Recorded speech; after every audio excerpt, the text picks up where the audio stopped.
Good morning friends, कैसे हैं आप लोग? I hope you would be fine. तो stay fit, stay at home and be focused. Focus बहुत जरूरी होता है बेटा पढ़ाई में। तो we were studying measures of centre tendency, जिसमें हमने अर्थमेटिक मीन पूरा कवर कर लिया। पिछले लेक्चर में हमने मीडियन को भी कंप्लीट कर लिया। आज हम लेंगे mode. These three are important measures of centre tendency. Friends, mode को एम नहीं लिख सकते थे क्योंकि मीडियन को एम लिख देते हैं, तो मोड को हम लिखेंगे by the sign Z. Z for zebra, zebra जैसे आप प्रोनाउंस करें। हिंदी में इसको बहुलक या भुयष्ठक कहते हैं। तो ये मोड क्या होता है बेटा, रिकॉल करें आप। 5 7 8 5 7 9 7 6 8 7 5 10. These are a set of values. This is a raw data. What is mode? Mode means the most common value, the most repetitive value, the value of variable having the highest frequency. So friends, क्या देख रहे हैं हम कि इसमें 5 जो है वो 3 टाइम्स आया है, 6 1 टाइम आया है, लेकिन 7 जो 7 है ये 4 टाइम्स आया है, 8 भी 2 टाइम्स आया है। लेकिन अगर हम सारी वैल्यूज को ऑब्जर्व करेंगे तो the most repetitive value, the most common value is 7. So here the answer is 7. The mode is 7.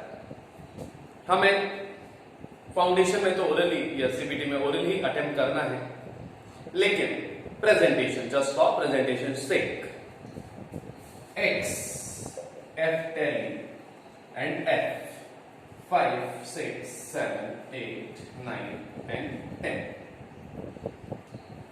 Frequency tally आप डेटा हैंडलिंग में बहुत बार पढ़ चुके हैं। तो क्या करेंगे अपने, सबसे पहले 5 करेंगे।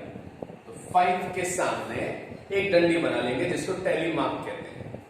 Then we have 7, then we have 8, sequence wise आना है। Then we again have 5, then we have 7 9, again 7 6 8, again 7 5 and 10.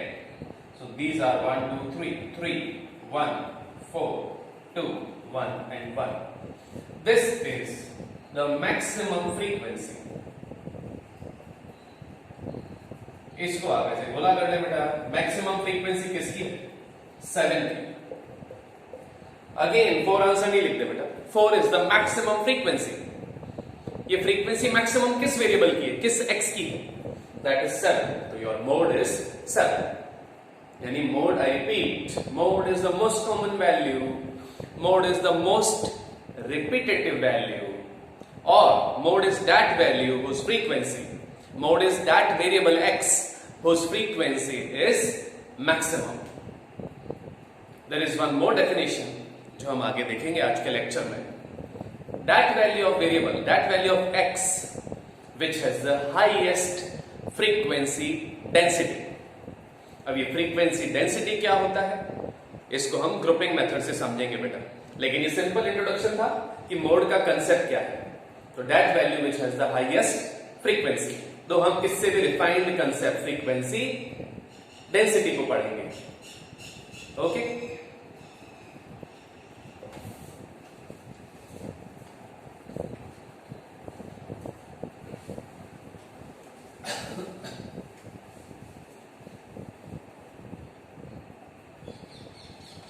Now friends, किसी भी एक पर्टिकुलर डेटा का मीन एक ही होता है। Say I give you 5 values to all of you and I say you find the mean, तो उसका एक ही आंसर होगा बेटा। Particular 5 values will have only 1 arithmetic mean, there can not be 2 or 3 arithmetic mean. The same applies to median.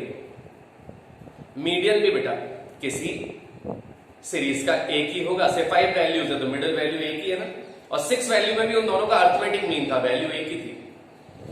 Friends, ये जो mode है ये थोड़ा इंटरेस्टिंग है। तो देखते हैं कि मोड एक होता है, दो हो सकते हैं, तीन हो सकते हैं, या डेटा में हैव नो मोड। तो ये पॉसिबिलिटीज को देखते हैं बेटा।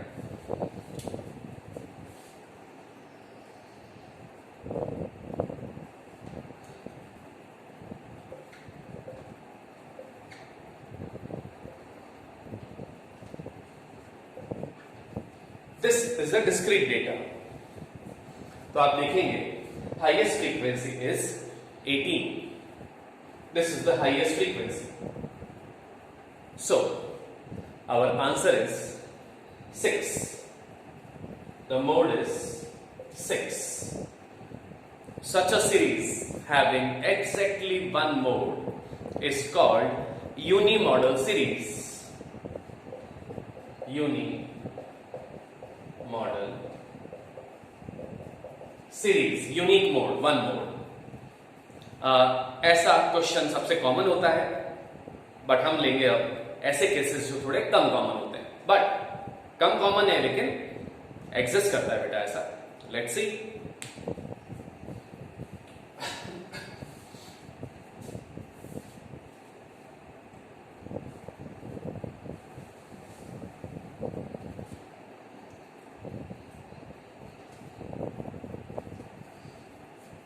This is the data which has two highest frequencies.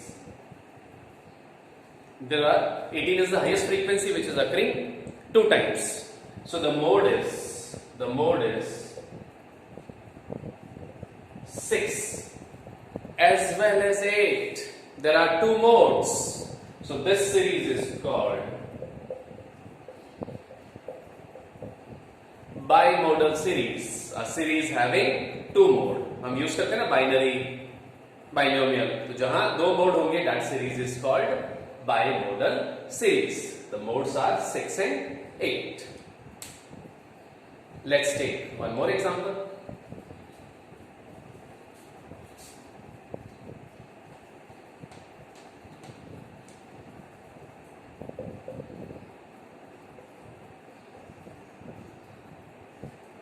Now in this case there are three modes, 6, 8 and 9. A series having more than two modes is called multimodal series. So a series can have 3, 4 or many modes. Okay.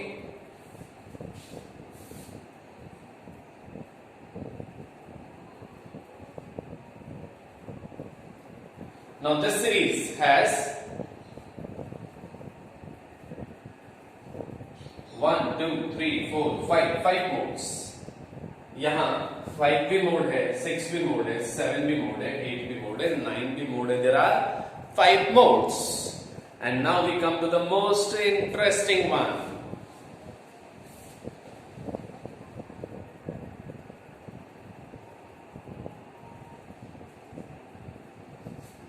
Yes, the common reaction is all are mode, isn't it? आपको लगा होगा 4 से लेकर 10 तक सभी mode है. Is it so? I'll take a raw data. ये तो आपका डिस्क्रीट डेटा था. Raw data 5, 7, 10, 12, 18. 5, 7, 10, 12, 18. सभी की फ्रीक्वेंसी 1 है. क्या सभी मोड है? Friends, the answer is in both the series, in this where every frequency is 18, the same, and in a raw data if all values are occurring only once. In these cases, we use a language that the mode does not exist. Yes बेटा, इस series में mode होता ही नहीं, क्योंकि mode means compare to other values वह value जो सबसे ज्यादा बार आती है. यहां सभी वैल्यू इक्वल बार आ रही है, कोई वैल्यू किसी और से ज्यादा बार नहीं आ रही है. तो I repeat these two series, this one and this raw data. In both the series there is no mode. Isn't mode interesting? there can be one mode, unimodal series, which is the most common. But my friends, there can be a series having two modes, bimodal series, a series having 3, 4 or 5 modes, that is multimodal series, and the most special, a series which has no mode, NO. 9 वाला no मत समझ लेना, no नहीं, NO, no mode. तो friends ये था हमारा raw data का एनालिसिस और मोड कितने तरह के होते हैं. ओके, आप कहेंगे कि ये सेंटर टेंडेंसी कैसे है. तो बेटा मोस्ट कॉमन वैल्यू भी किसी ग्रुप के बारे में बताती है, उस ग्रुप को रिप्रेजेंट करती है. सपोज आप क्लास सीए फाउंडेशन के स्टूडेंट्स हैं तो क्या आपकी क्लास में 15 एज या 16 एज के ज्यादा लोग हैं, 21 एज के ज्यादा लोग हैं? मोस्ट लाइकली 17 या 18 एज के सबसे ज्यादा लोग होंगे. तो doesn't that age represent most of you? तो it is considered a measure of central tendency. ये कुछ पर्टिकुलर केसेस में तो बहुत काम आता है बेटा. जैसे कि हमें एक ग्रुप के लिए या एक दुकानदार को एक particular size of jeans order करनी है, तो वहां अगर मीन लगा लेंगे तो फनी रिजल्ट हो सकता है बेटा. Let us discuss that result. तो विल अप्रिशिएट कि ऐसी सिचुएशंस में mode is more important.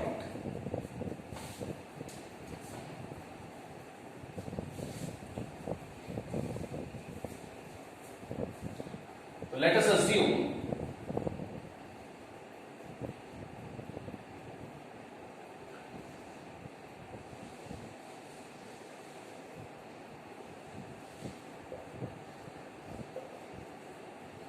let us assume in a group there are 100 people and कुछ का नाम, कमल का नाम, जीन्स के कमल का नाम is 32 and the others have the measurement as 38. तो बेटा अगर हम यहां मीन लगा दें ना sigma fx upon sigma f करके, तो वो मीन आएगा, या इसको एक मिनट हम ले लेते हैं 40. तो जो मीन है वो आएगा 36. अब ये दुकानदार क्या करता है, अर्थमेटिक मीन यूज कर लेता है एंड ही ऑर्डर्स अ जीन्स जिसका मेजरमेंट 36 है. तो क्या उसकी एक भी जीन्स बिकेगी बेटा? जस्ट इमेजिन, अब सपोज करें जिनका कमर 40 का है, कमर नहीं कमरा कह लिया, तो ये लोग डाल रहे हैं पैंट, तो घुटने तक ही आ रही है, ऊपर नहीं आ रही है ना. फनी, पहन ही नहीं पाएंगे.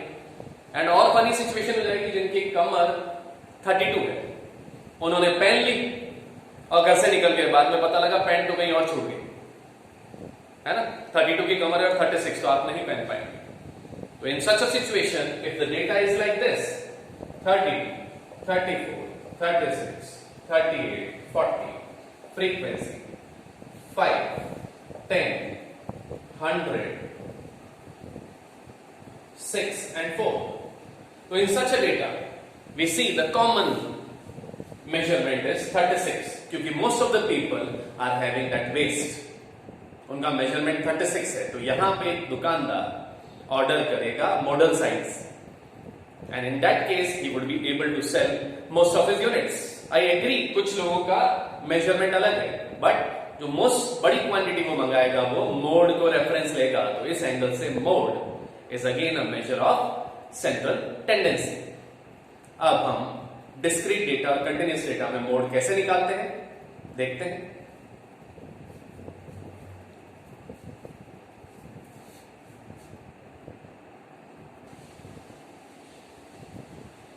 Well, this is a discrete data. Now it's even more easy. In this case, आप देख रहे हैं फ्रीक्वेंसी है 10, 12, 25, 13 and 7. So which is the highest frequency? 25. तो आप ऐसे इसको राउंड ऑफ करते हैं. 25 किसकी फ्रीक्वेंसी? 6 की. The mode is 6. The mode is 6. So this is how we find mode in a discrete data. Now अभी तक हम डिस्कस करते आ रहे हैं the value having the highest frequency. Now I'll introduce a word which is more better, क्योंकि बेटा class 9th या 10th तक आपको यही पढ़ाते हैं, value having the highest frequency. But जब हम 10th क्लास के ऊपर आ जाते हैं तो हमें और बेटर मीनिंग मोड का बताया जाता है, that is value of x having the highest frequency density. अब ये क्या है? हिंदी में कहते हैं इसको आवृत्ति घनत्व, यानी कंसंट्रेशन ऑफ फ्रीक्वेंसीज कहां ज्यादा है उससे मोड डिटरमाइन होता है बेटा। तो I take one discrete data and we will do something called grouping method. आप में से जिनके 11th में स्टैटिस्टिक्स रहा है, आप लोग ग्रुपिंग मेथड पढ़ चुके हैं, तो देखते हैं हम ये ग्रुपिंग मेथड क्या है एंड उससे मोड क्या आता है। पेशेंटली आप बीच में पॉज भी कर सकते हैं। Grouping method is not difficult, तो देखें कैसे करते हैं।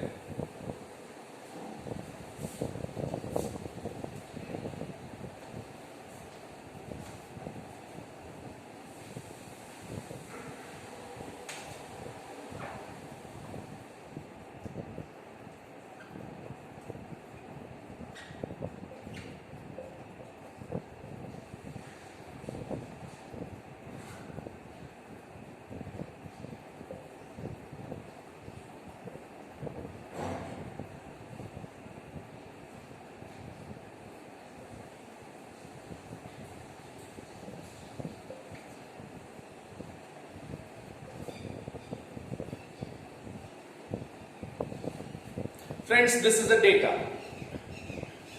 Now if we apply our traditional knowledge, तो हमें लगेगा सबसे बड़ी frequency is 25.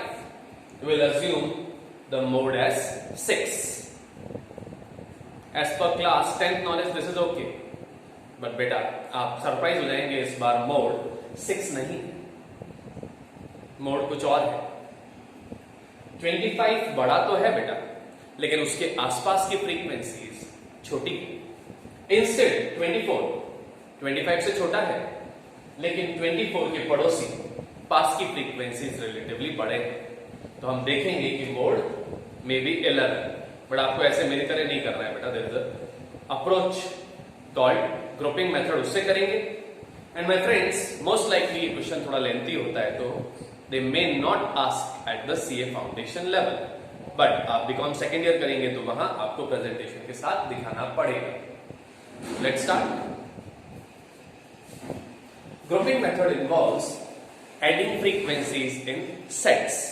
सबसे पहले बेटा हम दो के सेट लेंगे, first two, next two, next to. तो द फर्स्ट टू का सम 14, 33, 30, 44, 38। ये एक सिंगल वैल्यू है तो हम इसको छोड़ सकते हैं, छोड़ना ही पड़ता है, पेयर दो के लिए लें। अब हम फिर से दो के पेयर लेंगे बेटा, लेकिन फर्स्ट फ्रीक्वेंसी 4 को छोड़ के, छोड़ना एक बार ही, 4 को छोड़ के फिर दो के पेयर। तो if we start living omitting 4, this is the pair 10 and 25, 35, then 8 and 12, 20, 16 and 20, 36, 24 and 21, 45, and 17 and 11, 28. ये बेटा दो के पेयर रहे, ये भी दो के पेयर थे, ये भी दो के पेयर। अब हम लेंगे तीन के पेयर, और इस बार 3 सेट लेंगे बेटा, पहले ही बता देता हूं। Will start again with the first frequency, first 3, next 3, next 3। फिर नेक्स्ट कॉलम में फर्स्ट फ्रीक्वेंसी को छोड़ के 3, 3, 3, एंड नेक्स्ट कॉलम में दो फ्रीक्वेंसी को छोड़ के 3, 3 और 3, यानी ये एक्सरसाइज हमें 3 बार करनी है। तो the first 3, 39, the next 3, 36, the next 3 starting from 20, 65, and next 2 है तो we will skip it. Now 4 को छोड़ दें, omit the first frequency. So we start from 10, 35, 43. Then we have these 3, 12 is starting. So it's 48. And then these 3. So it's 50 and 60, 24 is starting. इसमें 11 छूट जाएगा। We'll repeat the exercise but by omitting the first two frequencies. पहली दो frequency को आप ignore कर दें. तो 4 and 10 को इग्नोर करते हैं, 25 से शुरू करते हैं. This is 45. Then 16 से लेते हैं हम. This is 60. And the last three. 40, 49. अब हम यहां लिख देंगे 1 क्योंकि ये ग्रुपिंग नहीं है, सिंगल वैल्यूज है. अब हम बेटा हर कॉलम में, है ना, this is the first column, this is the second column, this is the third column, fourth column, fifth column and the sixth column. हम इन 6 कॉलम को एनालाइज करेंगे और जो सबसे बड़ा वैल्यू है हर कॉलम में उसको एक बार राउंड ऑफ कर देते हैं. So who is the champion? Who is the number 1? 25. Who is the number 1? 44. The number 1. The number 1. Number 1. And number 1. Now, ये नंबर 1 इंडिविजुअल वैल्यू है तो उसके आगे टेली मार्क लगेगा, और अगर वो 2 के सम से बनाए तो दोनों के आगे टेली मार्क, और 3 के सम से बनाए तो तीनों के आगे टेली मार्क लगाते हैं बेटा. तो 25 इज अ सिंगल वैल्यू, तो 25 के सामने we have a tally mark. वो 25 फ्रीक्वेंसी को रिप्रेजेंट कर रहा है. Then we have 44.